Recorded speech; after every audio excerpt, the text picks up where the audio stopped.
Bonjour à tous, Gutium Tov, Chag Sameach.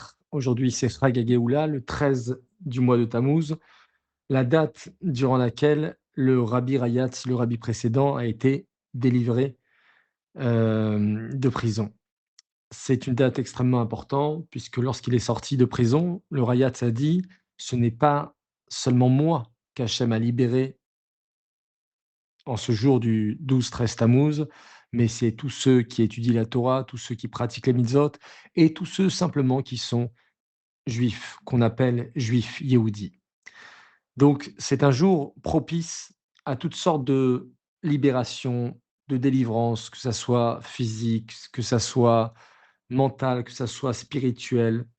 Akadosh Baruch Hu, il donne des forces extraordinaires en ce jour du Yud Gimel Tammuz. D'ailleurs, on va dédier ce cours, l'Eloi Nishmat, à un chassid du Rabbi Meir ben Gabriel.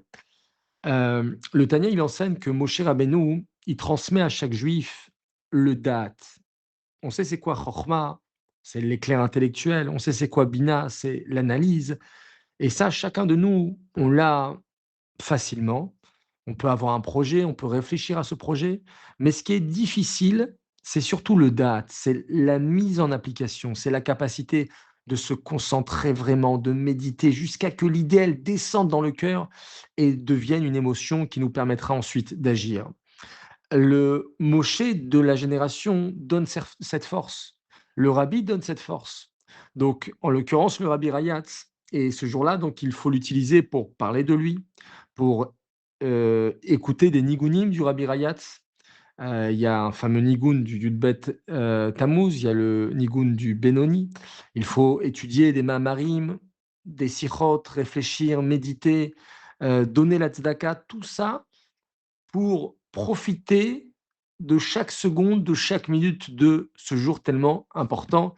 On se dit, le rabbi dit, c'est une mitzvah de se souhaiter Gut Yom Tov.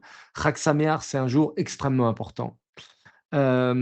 Souvent, il y a des jours comme ça, très, très, très importants qui passent, mais si on ne fait pas le Kéli, si on ne capte pas, comme une radio où les ondes radio remplissent déjà la pièce, mais si la radio, elle est éteinte, alors on n'entend rien.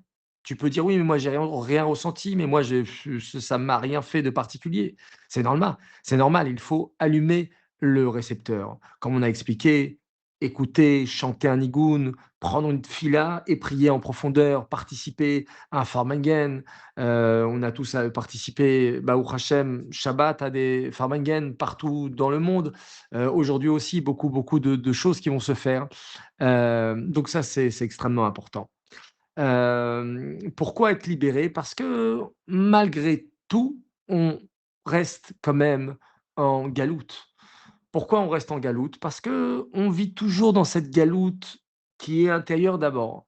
On peut se dire, on on ressent pas l'amour d'Hachem, l'amour de la Torah, l'amour de l'autre et pourtant tu as tellement, tellement d'amour.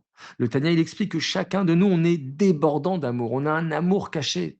Seulement qu'est-ce qui se passe aujourd'hui? C'est que cet amour-là, on va le destiner à quelque chose, mais complètement de dérisoire et un amour, un attachement sans limite. Par exemple, un amour envers notre téléphone, envers notre café, envers notre confort, nos images, nos habitudes. Donc tout ça, c'est en fait, tu es en train de te tromper de destination.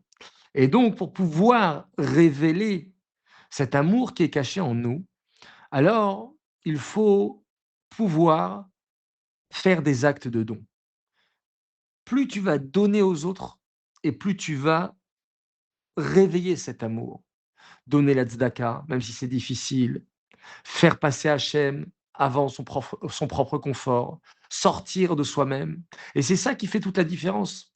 Le Rabbi Rayatz, il raconte qu'un jour son père, il lui a donné, il lui a donné la responsabilité, il avait 15 ans, il lui a donné une grande responsabilité pour prendre la suite du mouvement, pour l'aider, pour être son secrétaire principal. Et à 15 ans, un adolescent aimerait faire tant de choses et pourtant là, il a le poids, une responsabilité énorme de tous les chassidim. Et lorsque le Rabbi Rayatz, il est sorti de prison, Il dit: «J'ai pu endurer énormément, énormément de choses. On m'a fait énormément de choses au niveau du physique, au niveau du mental, au niveau du pas du spirituel parce que il a toujours gardé son côté spirituel et sa force spirituelle, mais il a dit: «Ce n'est pas mon intelligence qui m'a permis de tenir, ou ma force ou quoi que ce soit, mais c'est la Messirut Nefesh que mon père il m'a transmis à cet âge de 15 ans où j'aurais pu penser à moi et encore moi et avoir l'ego. Mais il m'a expliqué mon père qu'en fait c'était quoi l'idée? On doit faire Messirut Nefesh pour l'autre. On doit faire Messirut Nefesh pour son mari, pour sa femme, pour ses enfants, pour sa parnassa, pour sa Torah, pour sa tfila et même si ça nous coûte, il faut se lever tôt, il faut investir du temps, il faut investir de l'argent. Quand c'est quelque chose que c'est ce que Hachem il attend de moi, alors je dois investir dans le Messirot Nefesh. Voilà, qu'on puisse prendre beaucoup de force de ce jour-là, ou Tchom Tov, Chag Sameach, de très belles nouvelles.